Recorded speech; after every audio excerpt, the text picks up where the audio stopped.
बिस्मिल्लाहिर्रहमानिर्रहीम। अस्सलाम वालेकुम नाज़रीन, आप देख रहे हैं program bottom line with Chaudhry Akmal. नाज़रीन, आज बात करेंगे मुल्क के दाखिली और बैरूनी मामलात में दायर जो है वो कानूनी पेचीदगियाँ और उनका क्या हल है। एक कानूनी नुक्ता नज़र से इन चीज़ों को हम डिस्कस करेंगे। साथ ही साथ हम डिस्कस करेंगे कि कराची में आला अदलिया के हुक्म पर जो तजावज़ात के ख़िलाफ़ ऑपरेशन जारी है उसके ऊपर बात होगी। साथ ही हम बात करेंगे कानून साजी का माहौल, ऐवान में गाली गलोच की सियासत चल रही है, उरूज के ऊपर है, क्या इस सूरत में कानून साजी हो सकती है। साथ ही साथ रैकविडिक केस के हवाले से बातचीत की जाएगी। इंडिया की आबी दहशतगर्दी को हम कवर करेंगे और साथ ही कवर करेंगे नहीं छोड़ूंगा की सियासत को, जो खान साहब का बयानिया था आगाज़ में, उससे लेके और अब तक हम कहाँ तक पहुँचे। हमारे साथ आज जो मेहमान हैं वो बहुत ही मोहतरम मुल्क के मुमताज़ कानूनदान, साबिक वज़ीर कानून हैं और लीडर ऑफ द हाउस हैं सेनेट के, जनाब चौधरी एतजाज़ एहसन साहब। Welcome to the show. Thank you. अच्छा सर, सबसे पहले तो ये बताएं, ये सो मोटो क्या होता है और इसके तहत जो है वो क्या अदालत के पास लामहदूद इख्तियारात हैं या उसमें कोई बाइंडिंग्स हैं या नहीं हैं। तो थोड़ा सा हमारे नाजरीन को पहले ये बता दें कि ये सो मोटो होता क्या है और किन सूरतों में लिया जाता है सर। सुओ मोटो बुनियादी तौर पे इसके माने तो यही है, आज खुद नोटिस लेना किसी चीज़ का जी जिसका ये लातीनी ज़बान के अल्फाज हैं सुओ मोटो, जी। और इनका मतलब है कि आज खुद करना। जो काम अदालत आज खुद करती है उसके नोटिस में कोई और नहीं लाता। कोई शख्स या कोई दरख्वास्त दहिंदा नहीं जाता दरख्वास्त लेके ये कहता कि ये नाला बंद है या ये दरिया का रुख मुड़ रहा है। बहुत बड़े बड़े काम होने चाहिए, ठीक हो गया। तो पब्लिक इंटरेस्ट के काम होने चाहिए, फंडामेंटल राइट्स के काम होने चाहिए। अच्छा। लेकिन अदालतें हमारी तो बहुत इसको जिधर चाहे मोड़ लेती हैं, जिधर चाहे ले जाती हैं। नहीं सर, इसके तहत क्या मतलब अनलिमिटेड इख्तियारात हैं, अदालत चाहे किसी भी मामले के ऊपर सो मोटो ले सकती है या उसमें कोई बाइंडिंग है लीगली तौर पे, कानूनी तौर पे कोई बाइंडिंग है इसमें? नहीं जी, कानूनी और आइन के तहत तो वो है, महदूद है ये सिर्फ उस सूरत में इस्तेमाल किया जा सकता है सुओ मोटो का इख्तियार, जी जहाँ जी पहली बात तो ये है कि किसी पब्लिक एट लार्ज का पब्लिक एट लार्ज जी जी जी पब्लिक इंटरेस्ट हो, जी जी किसी एक बंदे का इंटरेस्ट ना हो, जी। पब्लिक का इंटरेस्ट हो। और अच्छा। नंबर दो, उसमें फंडामेंटल राइट्स, बुनियादी हकूक का कोई ठीक है। मामला हो। ये ठीक है। दो शराइत हैं। अच्छा जब तक ये दो शराइत पूरी नहीं होती अदालत नहीं कुछ कर सकती इसमें, पर अदालत ने किया है। अच्छा। हमारी अदालत दो शराब की बोतलें एक जी। खातून के सामान से निकल आई थी, उस पर भी सुओ मोटो ले लिया था। तो हम्म। अदालतों को कोई रोक नहीं सकता। क्या रोकेगा? वो अच्छा। कहते हैं जी हम नहीं बताना है कानून क्या है, उनको कहेंगे जी कानून के आप पाबंद हैं, तो वो बात कैसे कहते हैं कि जी कानून के हम पाबंद हैं, पर कानून कौन सा है? कानून तो वो है जो हम बताना है, लिख देंगे बिल्कुल। अदालत फैसले में, वो कानून हो जाएगा।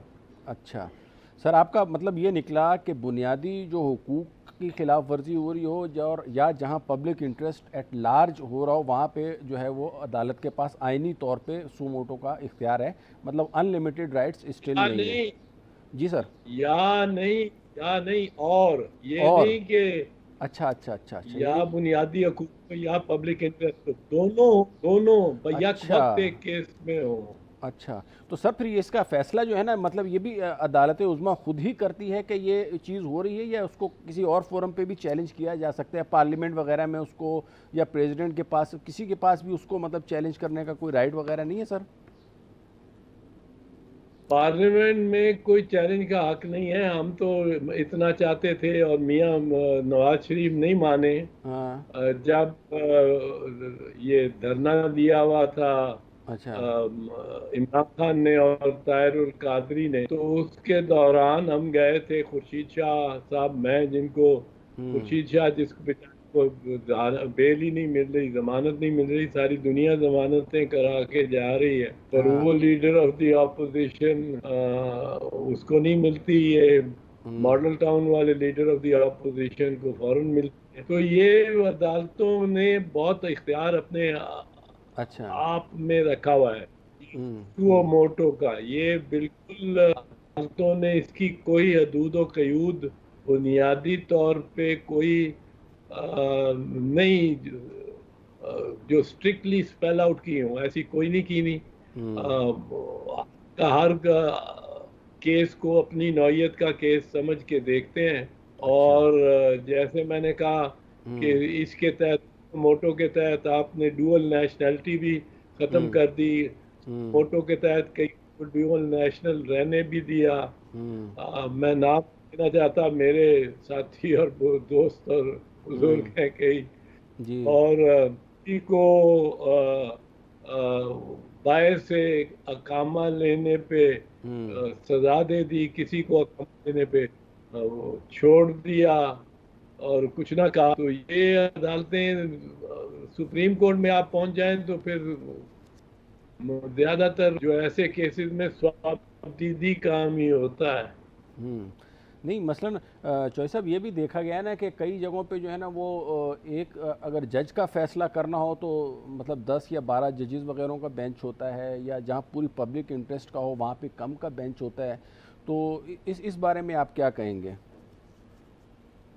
भाई बेंच कितना भी बड़ा कर लें, नवाज शरीफ के मुकदमे में 1993 में जी जी जी। 12 मेंबर्स का बेंच था हम्म। और एक ने सिर्फ इख्तलाफ किया था। 11 मेंबर, 11 जजों ने फैसला कर दिया था जी जी सर। कि शरीफ की असेंबली को हम्म। 1993, 17 अप्रैल 1993 को गलत तौर पे उसको मंसूख किया गया था और तहलील किया गया था अच्छा। सदर इशफाक खान ने। और वो ये था कि उस पर इल्ज़ाम ये लगाया गया था कि उसके खिलाफ बहुत सारी करप्शन के इल्ज़ाम थे। नवाज शरीफ बहुत सारे करप्शन के इल्ज़ाम थे। तो अदालत ने ये फैसला किया कि महज इल्ज़ामात पे हम्म। आप किसी असेंबली को बर्खास्त नहीं कर सकते कि वजीर आजम पे सिर्फ इल्ज़ामात हैं, या जी वजीर आजम के दोस्त पे, या 2 MNA या 4 MNA, बाकी जी। सारे ईमानदार MNA को भी आप निकाल के घर नहीं भेज सकते। ये कार्य इल्ज़ामात पे आप नहीं बर्खास्त कर सकते। वही यही चार्ज लगा मोहतरमा शहीद बेनज़ीर भुट्टो पे 1997 में, जी जब उनकी 1996 में नवंबर 6 नवंबर 1996 में असेंबली डिसमिस हुई। जी सर। सदर फारूक लगारी ने इसकी तो यही चार्ज लगाया कि जी बहुत इल्ज़ामात हैं करप्शन के। जी। और अदालत ने कहा कि जी अब तो इल्ज़ामात तो बहुत हैं, ये तो इन पे तो गवर्नमेंट रह ही नहीं सकती, असेंबली रह ही नहीं सकती। और इल्ज़ामात में जो भी साबित नहीं हुए थे उन पे डिसमिस कर दी असेंबली। उन इल्ज़ामात में से 7 रेफरेंसेस थी और 11 मुकदमे आसिफ जरदारी पे थे। हम्म। 7 रेफरेंसेस थी बीबी शहीद के खिलाफ। इन 18 के 18 में मैंने बरी कराया उनको। पर क्या वो असेंबली दोबारा बहाल हुई? हम्म। नवाज शरीफ बहाल हो गई 26 मई 1993 को, बीबी की आज तक बहाल नहीं हुई और बीबी पे इल्जामात सारे के सारे हम्म। डिसमिस हुए। ये इस तरह नहीं नवाज शरीफ की तरह कि ये फैसला ही नहीं होने देते। ये तो कहते हैं ना कि हम्म। फैसला हमारे खिलाफ साबित कुछ नहीं हुआ क्योंकि फैसला ही नहीं हुआ। वो हम्म। फैसला आप होने ही नहीं देते। आप वहाँ पत्थर लेके पहुंच जाते हैं और पत्थर चलाना शुरू कर देते हैं और तारीख बुला के उसके बाद जुर्रत नहीं करता नैब आपको बुलाने के लिए। जी। आप सुप्रीम कोर्ट पे हमला कर देते हैं और आपको कोई कुछ नहीं कहता। आप जजों पे दबाव डालते हैं, उनको कहते हैं ये फैसला करो, इस तरह फैसला करो। जज 3 फारिग हो जाते हैं इंक्लूडिंग हम्म। चीफ जस्टिस राशिद अजीज खान। आपको कोई कुछ नहीं कहता। तो ये इधर तो लाडले हैं। इनको कोई, आपको कैद हुई भी है और आप लंदन फिर रहे हैं। कभी ये सुना है किसी ने? चौधरी साहब, इसमें फिर तो पार्लियामेंट को कानून साजी करनी चाहिए ना, ताकि अगर इस तरह की अगर कोई कानून में सुकम है या इस तरह की चीज़ें हैं तो ये तो पार्लियामेंट का इख्तियार है कि वो कानून साजी के ज़रिए इस तरह की इस्लाहात जो है वो लाए, और यही बुनियादी फंक्शन है पार्लियामेंट का। तो इसका मतलब तो ये हुआ ना कि पार्लियामेंट अपना काम सही नहीं कर ली। पार्लियामेंट जहाँ करती है कानून साजी, मसलन का 18वीं तरमीम पास की मुतफिका राय से पार्लियामेंट ने। ठीक है। सुप्रीम कोर्ट उसको उड़ाने लगी थी। सुप्रीम कोर्ट ने हुक्म दिया कि 19वीं तरमीम करो, हमारे इख्तियारात बहरहाल बहाल करो, अच्छा। हमारे इख्तियारात बहाल करो। ठीक और है। अपने इख्तियारात उन्होंने 19वीं तरमीम में बहाल करा लिए और हुकूमत पार्लियामेंट को, वरना वो घर भेजने लगी थी। मैं तो समझता हूँ कि पार्लियामेंट को घर चले जाना चाहिए था इस एहतजाज पे, पर इफ्तिखार चौधरी साहब ने एक आप यूं कह लें कि एक जिद कह लें या जिस तरह भी कह लें, जो भी कह लें, उन्होंने वो करके 19वीं तरमीम करवाई। 19वीं तरमीम ने इख्तियारात बहाल कराए। अब अच्छा। अपने इख्तियारात तो ऐसे हैं ना कि हम चाहते थे, हमने मियां नवाज शरीफ को, खुर्शीद शाह साहब ने और मैंने कहा कि ये जो वो मोटो का जुरिस्डिक्शन है, इख्तियारात हैं जिन पे आपने बात को आगाज किया है, ये सूटों पे मियां साहब को हमने ये जाके कहा, अर्ज की कि इसमें हम दोनों मिलके आईनी तरमीम ला सकते हैं कि 2/3 अक्सरियत हमारी बन जाती है आसानी से दोनों ईवानों में। सही है। तो हम ये तरमीम लाएं कि सुओ मोटो जुरिस्डिक्शन में जो भी फैसला हो वो फैसला 3 जज करें और उसके खिलाफ 5 दीगर जजों के सामने अपील का इख्तियार हो। मियां ठीक है। साहब माने नहीं तो और वो खुद मतलब फिर यही हुआ ना सर कि बेसिकली तो वो पार्लियामेंट जो है वो अपना राइट जो है वो सही तरीके से एक्सरसाइज नहीं कर रही। यही वजह है कि चीज़ें जो है वो सही रुख में नहीं जा रही। अच्छा सर ये बताएं, ये जो आजकल आप देख रहे होंगे कराची में भी तजावुज़ात के ख़िलाफ़ ऑपरेशन शुरू हुआ है और ज़ाहिर अदालत उज़्मा ने किया है, इसमें कोई शक नहीं है। अब हम बतौर कौम, ख़ास तौर पे सिंध वाले और कराची वाले तो बिल्कुल सोए रहते हैं और अपना बिल्कुल हमें जो है ना वो अंदाज़ा नहीं होता कि कोई हमारे अगर पड़ोस में भी कानून की खिलाफ वर्जी कर रहा होता है ना, तो हम बाई नेचर ही थोड़ा सा लीस्ट बॉदर्ड हो रहे हैं, छोड़ो यार कौन पड़े हुए पंगे बिला वजह पंगे में हाथ डालेगा। तो ये इस तरह की हमारी नेचर हो गई और इस नेचर की वजह से नाजायज़ और इल्लीगल काम होते रहते हैं। अब उसके ऊपर जब नोटिस लिया गया है तो अब उसके नतीजे में जो अफराद जो बेरोज़गार हुए हैं, तकरीबन 2000 के करीब ख़ानदान बेरोज़गार हुए हैं, तो उनके लिए अदालत कोई हुक्म नहीं जारी कर सकती कि जैसे अगर फ़र्ज़ करें वो जो लोग बेरोज़गार हुए हैं तो जिन्होंने अरबों रुपए कमाए हैं इससे पहले इस पार्क वगैरह के ज़रिए या जो दूसरी अलॉटमेंट के ज़रिए, तो उनको बाउंड नहीं कर सकती कि आप जो है ना ये जो बेरोज़गार इसके नतीजे में होने वाले हैं आप इनको पैसे भी दें। तो ऐसा कोई हो सकता है या नहीं हो सकता सर? देखिए बुनियादी तौर पे अदालत के पास कोई स्वाबदीद ऐसी नहीं हो ही नहीं सकती। अच्छा। जो कि बिल्कुल जिसकी हदूदों का यूद ही ना हो। अब आप गिरा तो रहे हैं वहां से इमारत जी सर। जो और कहाँ गिरा रहे हैं जी। और हजारों लोग बेघर भी हो रहे होंगे, जी हाँ। जी हाँ। बेरोजगार के अलावा बच्चे बेघर होंगे जी। और उनका कोई कसूर नहीं है। वो बहुत सौ का हो सकता है उनके कागजात कम अज कम उनको उन्होंने जहाँ से लिए हैं वो कागजात वो समझते हो कि ये एतजाज अहसन जो बैठा है हाँ। अफसर की सीट, इसका ये जब दस्तखत करता है तो मुझे अलॉटमेंट हो जाती है। अब हाँ। एतजाज ऐसे नहीं झूठा हो तो वो उस बेचारे का सिर्फ कसूर तो नहीं है हाँ। जो कि बाकायदा फीस दे के हाँ। बाकायदा ये देख तो बड़ा लाजिम है ना अदालत के लिए। जी। ये तहकीक करना तो बड़ा लाजिम है कि जिसके सर पे छत गिरा रहे हैं क्या उसने कोई बददयानती की या उसके साथ धोखा हुआ। जी। अगर उसके साथ धोखा हुआ है तो उसका भी कोई बंदोबस्त तो करना लाजिम है उसके लिए। ये भी अदालत पे वो फैसला करना चाहिए और ये जिम्मेदारी अदालत को लेनी पड़ेगी। ये तो नहीं अदालत कर सकती गिरा दो, ये भी गिरा दो, ये भी गिरा दो, ये भी गिरा दो, जी। एक जी। मिनट जी। में आप फैसला कर रहे जी। हैं कि 10 मंजिला बिल्डिंग गिरा दी जाए। ये तो बड़ा और उसमें जो लोग रह रहे हैं जिन्होंने खरीदा है, जी। हो सकता है उसमें कई लोग हों जो कि उस फ्रॉड के साथ जो कि गालिबन बिल्डर ने तामीर करने वाले ने किया है उसमें जी हाँ। शामिल जी हाँ। हों, लेकिन जो बेचारे मासूम हैं जिनकी गलती कोई नहीं, जी। जिनके पैसे वो बिल्डिंग बनी है, जी। क्योंकि बिल्डिंगें तो ऐसी बनती हैं ना कि आप किस्तें अदा करते हैं जी। तो एक मंजिल बढ़ जाती, फिर हाँ। किस्तें और अदा करते तो दूसरी, तीसरी, चौथी, पांचवी यूं मंजिलें बनती हैं। यही बिल्डिंग का असूल है। जी। बिल्डर कोई अपने कहीं या खुद अपने पैसे तो नहीं लगा सकता। वो एक पाइपलाइन है, आते जाते हैं पैसे बिल्कुल और ऐसा ही लगते है। नाज़रीन वक्त हुआ चाहता है एक ब्रेक का, एक ब्रेक लेते हैं और ब्रेक के बाद वापस आते हैं।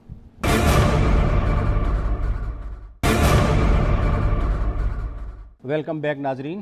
चौधरी साहब, मैं आपको बताऊं, बड़ी यहाँ पे पार्क के हवाले से ये जो अलादीन पार्क और पवेलियन एंड का जो पार्क ये अचानक जो किया गया है, इसमें कम से कम जो है वो 2 से 2,500 लोग बिला वास्ता या बिलवास्ता बेरोज़गार हुए और उनके घरों के चूल्हे एकदम बुझ गए। मेरे पास कई लोगों के फ़ोन आए हैं और उन्होंने मुझे ख़ास तौर पर ये कहा है कि हमारी भी आवाज़ जो है ना वो ऊपर तक पहुँचाए, हमारा क्या कसूर है। तो उस हवाले से मैं पूछ रहा था कि कानूनी तौर पे अब ये हुकूमत का काम है कि हुकूमत उनको कंपनसेट करे, या क्योंकि देखें ना इस वक्त जो कराची की भी जो सबसे बड़ी जुमात थी उस वक्त, जिस वक्त ये ज़मीनें अलॉट की गई हैं, उस वक्त MQM का जो है वो मुशर्रफ साहब की गवर्नमेंट थी उस वक्त, और ये सारा काम उस वक्त से हुआ है।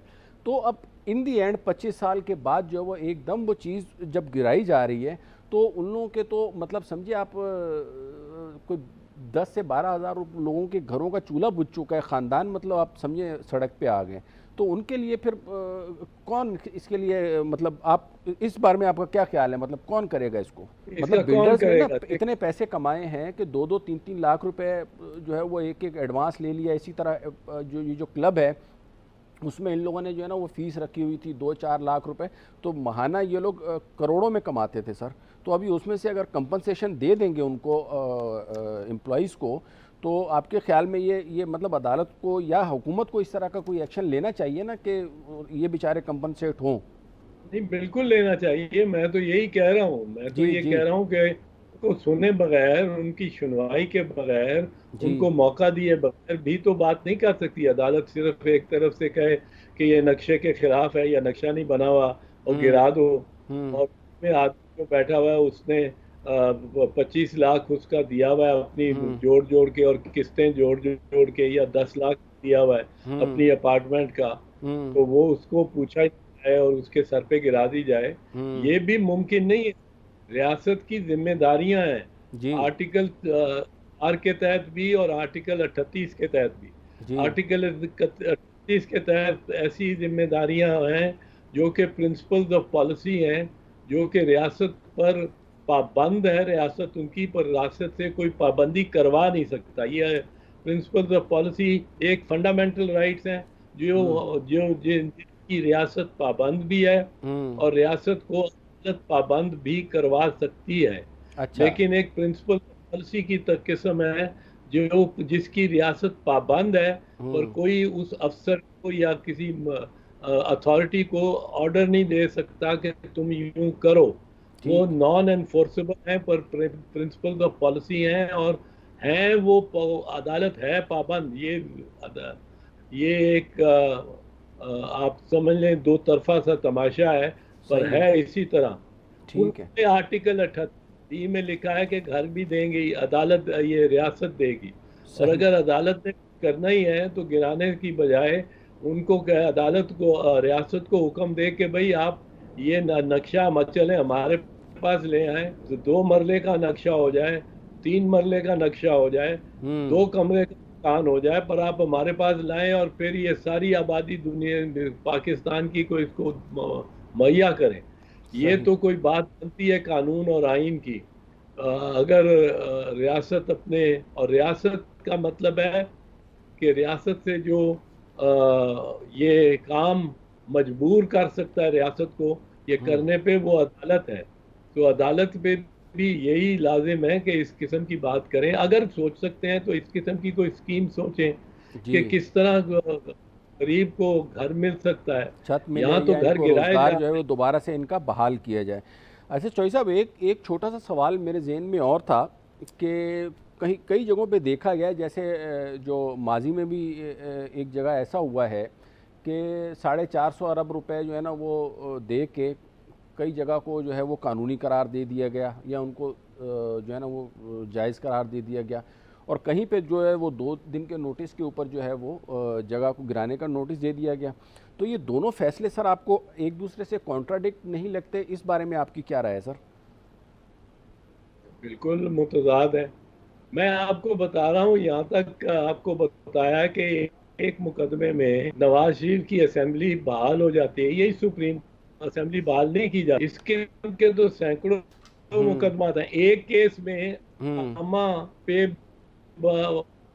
Member qualify. दूसरे केस में एक वजीर है, वजीर खारजा है, वजीर दाखिला है, वो अकामा, अकामा का मतलब है कि किसी हम्म। दूसरे मुल्क की किसी कंपनी की मुलाजमत करना, हम्म। उसको वो उसको कुछ नहीं कहा जाता।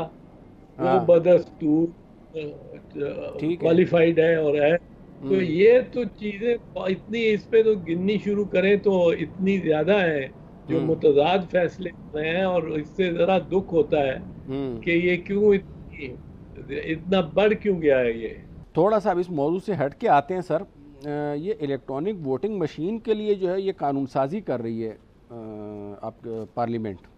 तो उस हवाले से अपोजिशन को भी बड़े खदशात लाहक हैं, और इसकी कानूनी हैसियत क्या है, थोड़ा सा इसके ऊपर रोशनी डालें सर, ताकि हमारे नाजरीन को ये भी पता चले कि इलेक्ट्रॉनिक वोटिंग मशीन का इस्तेमाल फ़ायदेमंद है या नुकसानदेह है, या अगर ये नुकसानदेह है तो इसकी कानूनी हैसियत क्या है और इसके फ़ायदे या नुकसान क्या होंगे। बात जो सब बेसिकली एतमाद की है, एतमाद की, एतमाद की, जी। बिल्कुल सिर्फ एतमाद की बात है। देखें, इलेक्ट्रॉनिक वोटिंग मशीन के हक में भी बात की जा सकती है, खिलाफ भी की जा सकती ठीक है। है। फायदा इलेक्ट्रॉनिक वोटिंग मशीन का है कि बंदा बटन दबाता है या हम्म। अंगूठा लगाता है तो वो वोट सामने स्क्रीन पे आ जाता है, वहां अंगूठा लगाता है और हम्म। अंगूठा पर मशीन पढ़ लेती है, ठीक अंगूठे है। को पढ़ लेती है ठीक। बायोमेट्रिक्स में, और हाँ। वहां लगाता है। वोट जिस कैंडिडेट को जाना होता है वहां चला जाता है, और कोई मसला उसमें नहीं होता। अच्छा। लेकिन अमेरिका में भी मसला हो गया था, गोर का और बुश का। बुश हम्म। को कम वोट मिले और वो जीत गया था क्योंकि वोटिंग मशीनों में इतनी वो वेरिएशन थी, या हम्म। इतनी उनमें फर्क था। हम्म। कहीं आ गया कि कई जगह वो जो बैलेट पेपर पीछे था, जिसको जब वो बटन दबाता था तो मशीन ने दबा के उसमें छेद करना होता था, वो हम्म। पूरा छेद नहीं, तो उस पे बुश बड़ा शोर डाल दिया, बुश हम्म। की सारी टीम ने, कि इसको काउंट कर सकते हो, नहीं काउंट कर सकते हो। ठीक है। फिर दूसरी बात यह है कि हम बार एसोसिएशन में चूंकि एतमाद पे वोट होता है, एतमाद, वहाँ इलेक्शन में एतमाद है। आपको हम्म। एक चीज मालूम है कि हर साल हर साल हम्म। पाकिस्तान के तमाम वकला और बार एसोसिएशन, कोई 100 बार एसोसिएशन, जी ये जी। वोट डालते हैं हर साल, और हम्म। इलेक्शन होता है, और हम्म। एक जीत जाता है, हार जाता है। जो हम्म। जीत जाता है वो हारने वाले के घर जा रहा होता है, जो हार जाता है वो जीतने वाले को जीतने जा रहा वाले होता है। दे रहा होता है। और हमारा कारोबार, बीच में झगड़े हमारे होते हैं। मैं पुरतशद्दद और मुतशद्दद वकला को डिफेंड नहीं कर रहा हूँ, ना कभी मैंने किया है, ना हम्म। मैं उनको जायज समझता हूँ। पर ये एक इलेक्टोरल प्रोसेस का मैं आपको बता रहा हूँ कि हम्म। हर साल ये इलेक्शन हो जाते हैं, और हम्म। बाहर के हो जाते हैं। क्यों? ये उस मशीनरी पे एतमाद करते हैं लोग, हम्म। प्रोसेस पे एतमाद करते हैं लोग। ठीक हो गया। अब हमारे यहाँ हम्म। इलेक्ट्रॉनिक सिस्टम हो रहा है, इस्तेमाल हो रही है इलेक्ट्रॉनिक वोटिंग मशीनें, हम्म। Bar council, supreme court bar council की इलेक्शन में इस्तेमाल होती है, सही है। जो लॉ ऑफ हाई कोर्ट्स के बार एसोसिएशन में इस्तेमाल होती है, ठीक है। और इत्तेमाद उसमें होता है। हम्म। अब अगर बदइत्तेमादी हो तो मैं ये कह सकता हूँ कि जो जो बहस जिस पे होती है कि जी इलेक्ट्रॉनिक वोटिंग मशीन तो ठीक थी, हम्म। पर इस पे जो मेरा मुखालिफ उम्मीदवार था हम्म। उसने, या जो इलेक्शन कराने वाली मशीनरी थी, लोग थे हम्म। इलेक्शन की, उसने कुछ इस किस्म का उसमें प्रोग्राम कर दिया गया था कि हम्म। हर 4 के बाद हम्म। वो एक तो मुस्लिम लीग नवाज को जाता था, हम्म। वो ऑटोमेटिकली। तो ये तो मशीन में लगा ही, आपने मशीन के दिमाग में ही ऐसे लगा दिया, कर दिया कि वो पता भी नहीं लगा और वोट भी बन गए। नहीं चौधरी साहब, बात आप है आपकी एक, ज़ाती राय क्या है? आप ज़ाती तौर पे मशीन के यूज़ के हक में हैं या इसके खिलाफ हैं पर्सनली? मैं तो ना इसके हक में हूँ ना खिलाफ हूँ। मैं अच्छा। कहता हूँ एतमाद होना चाहिए। अच्छा, अगर माशाल्लाह। एतमाद नहीं हम आपस में एक दूसरे पे कर सकते तो कोई इलेक्शन कभी कामयाब नहीं होगा। सर बिल्कुल बिल्कुल, माशाल्लाह सर, बहुत जमहूरी किस्म का जवाब दिया है सर आपने, माशाल्लाह। सब कि ना हक में ना खिलाफ है। Very good sir. नहीं, अच्छा। वाकया ये है, आप देखें अमेरिका में ट्रंप ने अभी तक शोर डाला हुआ है कि वोटिंग वो सारी इलेक्ट्रॉनिक वोटिंग हाँ मशीन से हाँ, और हुई है। हमारे जैसे तो फिर और खैर उसने गैर, आज बिल्कुल ऐसे ही है। तो परसों जो तकरीर की है उसमें भी कहा है कि हम्म मेरे से वो ये इलेक्शन छीना गया है और चोरी किया गया है, हम्म। क्योंकि और कहता है वोटिंग मशीन पे है। हाँ बुश एंड गोर का मैंने आपको मिसाल दी है कि हाँ आपको बिल्कुल, मिसाल मतलब ये है कि ये पाकिस्तान का मसला नहीं है, ये एक इंटरनेशनल मसला है। ठीक हो गया सर। अच्छा सर, ये खान साहब जो है ना, ये अक्सर एनआरओ की बात करते हैं। ये एनआरओ का इशारा किस तरफ होता है? क्या एनआरओ मतलब किस किस्म का एनआरओ इनसे मतलब मांगा जा रहा है? तो उस एनआरओ की कोई है आपके दिमाग में डेफिनेशन कि ये क्या है NRO, which NRO he is talking about? क्योंकि अब ये बिल्कुल इशारों कनाइयों में बात होती है और आप तो माशाल्लाह बिल्कुल स्ट्रेट फॉरवर्ड बात करते हैं। तो ये कौन सा एनआरओ जो है ना वो अपोजिशन मांग रही है उनसे? नहीं। एनआरओ तो अब बड़ा मारूफ इस्तेलाह हो गई है ना, हाँ। तो बड़ी मारूफ। अब इस पे सवाल करना तो आपका कोई इतना जायज बनता नहीं है। अच्छा। पर मैं फिर भी अर्ज कर देता हूँ, एनआरओ नहीं, अब तो एनआरओ मारूफ। नहीं, खान अब साहब तो जिस एनआरओ की बात करते हैं, I am not talking about NRO. नहीं, वो खान साहब भी बात करते हैं कि जी एनआरओ नहीं देंगे। हाँ हाँ तो अब वो मुखालिफ फरीक बात करता है तो वो कहते हैं हम एनआरओ नहीं मांग रहे हैं। हमने कब जी। मांगा है आप एनआरओ? हाँ। तो एनआरओ की तो बात दोनों को मालूम है कि एनआरओ क्या है। अच्छा। एनआरओ एनआरओ बुनियादी तौर पे दो बातें मैं अर्ज करूंगा। जी। एक तो ये है कि एक किस्म का इस्तिस्ना है।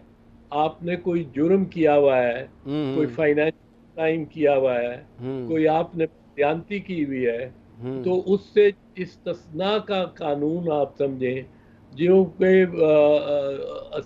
आइन में तरमीम उसके लिए दरकार होगी। नाज़रीन, वक्त हुआ चाहता है एक ब्रेक का, एक ब्रेक लेते हैं और ब्रेक के बाद वापस आते हैं।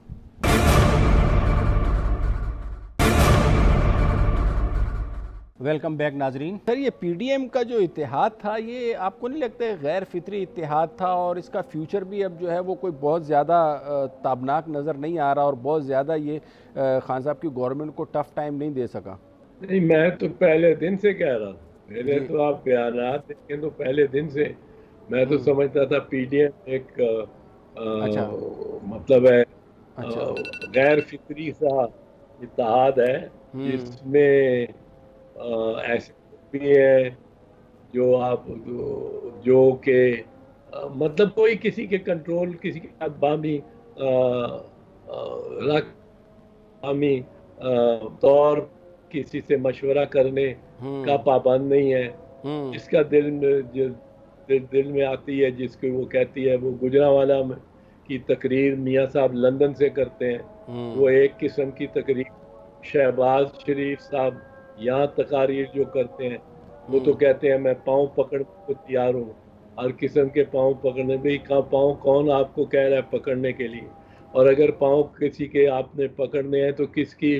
तो ये तो आपस में कोई इनका जहन ही नहीं मिलते थे। एक तरफ बीबी है मरियम बीबी, वो जुलूस में जाती हैं और पत्थर लेके जाती हैं, इतना इतना मोटा मोटा पत्थर, और वो चला देते हैं पत्थर उनके वर्कर, 20-30 वर्कर साथ हैं।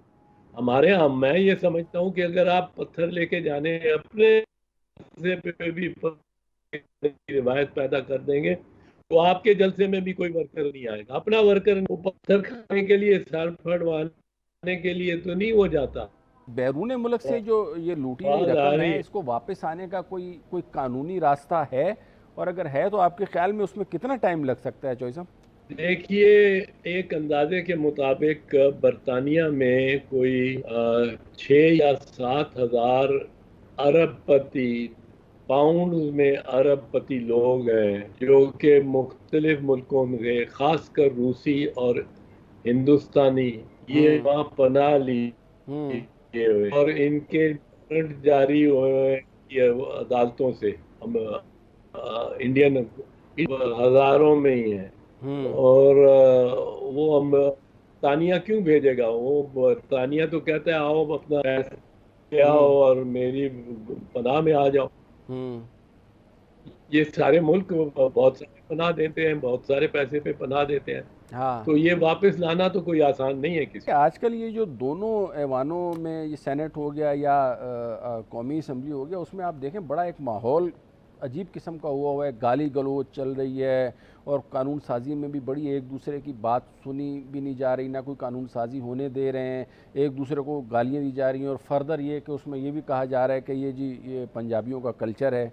तो ये इसके बारे में आपका क्या ख्याल है? तो ये सब क्या ख्याल हो सकता है? तकलीफ होती है, बहुत तकलीफ होती है। मैंने अच्छा। जो असेंबलियाँ देखी हैं, मैंने तकरीरें की हम्म। हैं, सैकड़ों तकरीरें मैंने असेंबलियों में की हैं, सूबाई असेंबली से लेके हम्म। कौमी असेंबली, सेनेट में।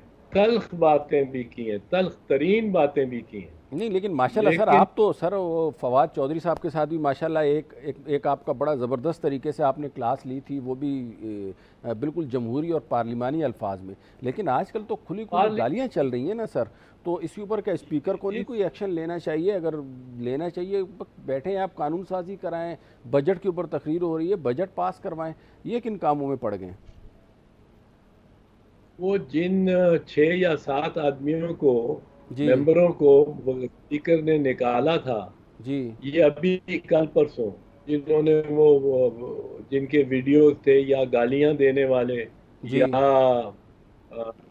वो बजट के दस्तावेजात फेंकने वाले, हम्म। उनमें वो अपने जोरे बाजू पे वापस आए हैं, वो किसी को पूछ के तो वापस नहीं आए। हम्म। हम्म। स्पीकर ने तो बात वापस लिया, उनके साथ उनके साथी हम्म। धन धनाते हुए दाखिल हुए हैं कि हम्म। इनको कोई कह ना सके, कर ना सके। तो हम्म। ये तो बड़ी तकलीफ दे बात है। हम तो स्पीकर खामोश करता था, हमने स्पीकर देखे हैं सूबाई असेंबली से लेके हम्म। नेशनल असेंबली और सेनेट में। वो अगर खामोश करते थे, कहते थे खामोश हो जाओ, खामोश हो जाते थे, हम्म। कहते थे बैठ जाओ, बैठ जाते थे। खैर, अब तो मेरी आप टेक्नोलॉजी भी नई आ गई है ना चौधरी साहब। अच्छा, थोड़ा सा सर अब ज़रा इंटरनेशनल जो कानूनी मामलात हैं उनके ऊपर आपकी राय जानना चाहेंगे। ये हाल ही में एक रैक्विडिक केस के हवाले से ये ब्रिटिश वर्जिन आइलैंड ने जो डिसीजन दिया हुआ था, और पीआईए के जो असासे कुछ बैरून मुल्क थे, होटल्स वगैरह, वो मुंजमद किए हुए थे। एक तो इसके ऊपर थोड़ी सी रोशनी डालें कि ये जो फ़ैसला जो आया है ये पाकिस्तान के फेवर में तो है, लेकिन आगे मज़ीद इसमें जो अपने को एडवांटेजेस मिलने हैं, जो बिलियन डॉलर्स में उन्होंने किया हुआ है दावा, तो आगे फर्दर एडवांटेजेस भी मिलेंगे। और ये साहब जो फ़ैसला आया है उसमें पिछली हुकूमतों की कोई नाअहली थी या क्या था? तो थोड़ा सा इसके ऊपर अपनी माहिराना राय दें सर। अभी तक तो बुनियादी तौर पे ये हासिल हुआ है हमें कि वो जो हमारा होटल है न्यूयॉर्क में, जी जी, रोज़ और वैलेट। जो दो, जी, जी जी, Rose Roosevelt, valet hotel. Hotel Roosevelt, जी जी। और जी जो होटल हमारा हम्म। फ्रांस हाँ, में, फ्रांस में भी, जी सर। और जी, वो हमारे वक्त गुजार हो गए हैं। उन्होंने उस पे जो एक पैरेलल जजमेंट दी है, अच्छा। वो पैरेलल जजमेंट जो है मुतवाज़ी, उसमें ऐसे महसूस होता है जी जी। कि ये एक हमें बहुत फायदा मिला है उसका। अच्छा। और ये इस तरह हुई है जिस तरह मियां नवाज शरीफ की जमानत की जो जो फैसला था, जो हम्म। इस्लामाबाद हाई कोर्ट ने किया था, वो एक हाई, उसमें उन्होंने तो तकरीबन तकरीबन बरी कर दिया था मियां साहब को। और अच्छा। सुप्रीम कोर्ट ने हम्म। चीफ जस्टिस सरदार आसिफ खान खोसा ने उस हम्म। पे बड़ी बरहमी का इजहार किया था कि एक हाई कोर्ट बेल के को बेल के बारे में फैसला करते हुए, जमानत के बारे में फैसला करते हुए, हम्म। इतना बड़ा फैसला, इतना मुकम्मल और हतमी फैसला नहीं दे सकता। तो मेरा सही। ख्याल है अभी रेकोडेक और जो दूसरे जो भी हमारे खिलाफ जिन्होंने दावे किए हुए हैं, वो हम्म। ये इशू उठाएंगे। ठीक है। अच्छा, थोड़ी सी बात हो जाए सर, भारत की जो ये जो आबी जाहरियत है और ये जो इंडस वाटर ट्रीटी थी जिसको हम सिंध तास मुआहदा कहते हैं, तो इसके ऊपर भी आप देखें वर्ल्ड बैंक शायद गारंटर था इसका। तो और भारत जो है मुसलसल डैम पे डैम बनाए जा रहा है। तो ये आपको लगता नहीं है सर कानूनी महाज के ऊपर जो है वो हमें थोड़ी सी वीकनेस है हमारे पार्ट के ऊपर कि वो इतनी हठधर्मी के साथ जो बनाया जा रहा है, तो क्या वर्ल्ड बैंक भी उसको मजबूर नहीं कर सकता था? और इसके आगे फर्दर गवर्नमेंट की हिकमत अमली क्या होनी चाहिए? देखें, गवर्नमेंट की हिकमत अमली इसमें तो एक बुनियादी चीज़ है जी। कि भारत को उस मामले के तहत ये इख्तियार है कि वो run of the river dams बनाए। जी। Run of the river dams का मतलब ये है कि पानी हम्म। रोकेगा नहीं, जखीरा नहीं करेगा।